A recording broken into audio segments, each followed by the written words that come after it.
Governor Arif Muhammad Khan പൊന്നാനിയിൽ എരമംഗലത്ത് ഗവർണർക്ക് നേരെ കരിങ്കൊടി കാണിച്ചിരിക്കുകയാണ് എസ്എഫ്ഐ വീണ്ടും. നേരത്തെ വിവിധ ഇടങ്ങളിൽ എസ്എഫ്ഐ പ്രതിഷേധ ബാനറുകളും സ്ഥാപിച്ചിരുന്നു. സോണൽ കൃഷ്ണയാണ് വിവരങ്ങളുമായി ചേരുന്നത്. സോണൽ, ഗവർണർ എത്തിയോ? ഗവർണർ എത്തിയിട്ടുണ്ട്, വേദിയിൽ അദ്ദേഹമുണ്ട്. എന്നാൽ എരമംഗലം ടൗണിൽ വെച്ച് എസ്എഫ്ഐ പ്രവർത്തകർ അദ്ദേഹത്തിന് നേരെ കരിക്കൊടി കാണിക്കുകയുണ്ടായി. എന്നാൽ അതൊന്നും വകവയ്ക്കാതെ തന്നെയാണ് അദ്ദേഹം നേരെ വേദിയിലേക്ക് എത്തിയത്. ഈ കരിക്കൊടി കാണിച്ച പ്രവർത്തകരെ അറസ്റ്റ് ചെയ്ത് നീക്കുകയും ചെയ്തിട്ടുണ്ട്.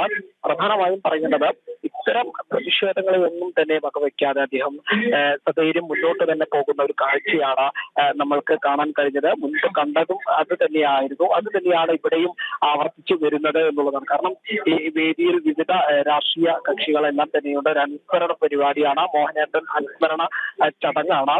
അതിലാണ് അദ്ദേഹം പങ്കെടുക്കുന്നത്. കൃത്യം 11 മണിക്ക് തന്നെ അദ്ദേഹം വേദിയിലെത്തിയിരുന്നു.